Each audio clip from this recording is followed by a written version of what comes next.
Welcome back to the channel, everyone. I'm your host, Bobby King, bringing you the latest Iraqi dinar news you won't hear anywhere else. We've got big developments coming straight from the Central Bank of Iraq. They're holding high-level meetings with Oliver Wyman, one of the largest financial institutions in the world. And hey, don't forget to subscribe to my channel and support the work we're doing here. Let's dive in. For years, Iraq's economic story has been one of unrealized potential, vast oil reserves, a strategic geographic position, and a youthful population eager to rebuild, all held back by political instability, infrastructure challenges, and a currency whose value has long been a point of frustration for both citizens and investors. But recent developments suggest something remarkable may be brewing inside the Central Bank of Iraq.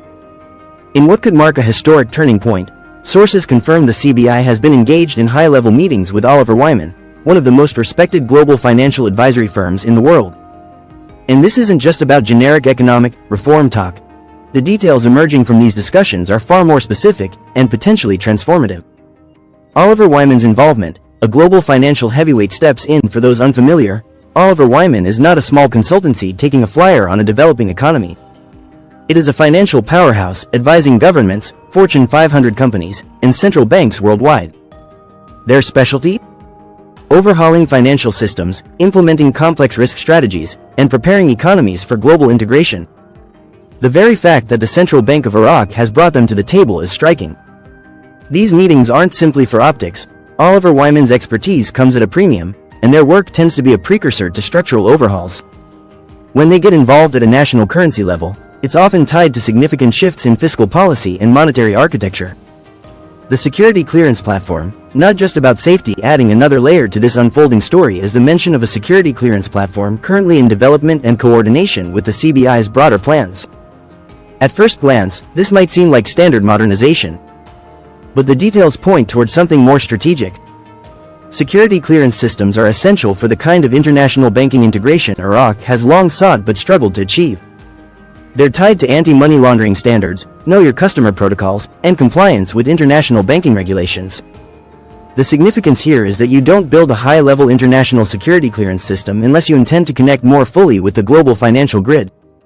This could open Iraq's banking sector to far more foreign direct investment, faster transaction clearing, and smoother trade settlement, all prerequisites for a strong and stable currency. The elephant in the room, redenomination and revaluation. All of this raises the obvious question: is Iraq preparing for a redenomination and revaluation of its currency? A redenomination, replacing the old currency notes with new ones, often with fewer zeros, is a common tool for countries aiming to stabilize and strengthen their currency after periods of inflation or economic instability.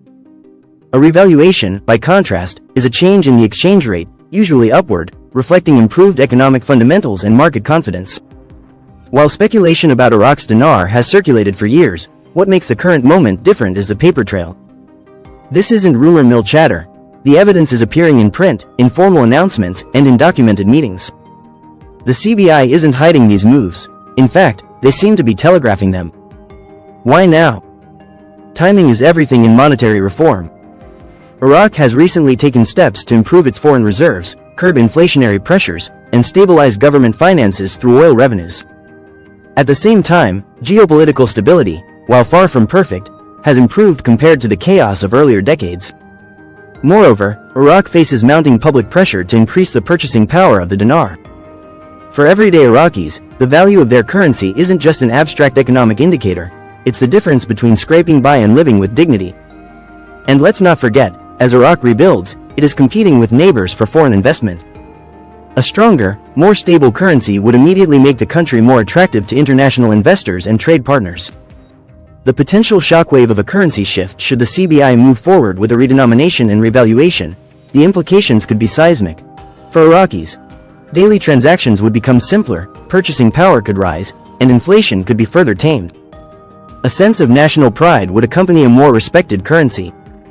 For international investors, Iraq would move from being a high-risk, high-speculation market to a potentially stable, long-term investment opportunity. For the region, Iraq could re-emerge as a central economic hub, leveraging its resources and position to rival more established economies in the Middle East. Evidence in print, not just opinion. Many in the global financial community remain skeptical of bold predictions about the Iraqi dinar. And rightly so. Speculation without substance can lead to dangerous misinformation. But what's unfolding now is different. The meetings with Oliver Wyman are documented. The security clearance platform is in development.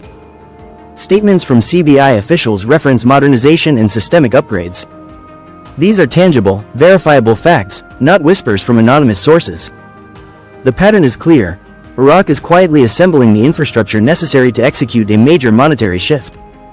Whether it's weeks, months, or longer before the final step, the groundwork is undeniably being laid.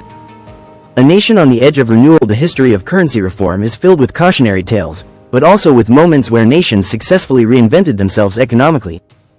In the 1990s, several Eastern European countries transitioned their currencies as part of broader integration into the global economy. More recently, nations like Vietnam have taken gradual steps toward strengthening their monetary systems with great effect. If Iraq follows through on its apparent plan, it could transform not only its currency but its entire economic trajectory. For Iraqis who have endured decades of sanctions, war, and financial instability, the prospect of a stronger dinar isn't just about economics, it's about dignity, sovereignty, and hope. Something is happening inside Iraq's financial core. The presence of Oliver Wyman, the development of a high-level security clearance platform, and the explicit modernization agenda of the central bank are all threads in a larger, unfolding tapestry. And if the evidence is any guide, that tapestry could soon reveal one of the most significant currency reforms in modern history. The world may not be watching closely yet, but it should be. In the end, I want to ask all my friends watching to stay positive and patient, because patience truly is the key to success. Please subscribe to my channel and show your support. Wishing you all a wonderful day. Thank you so much.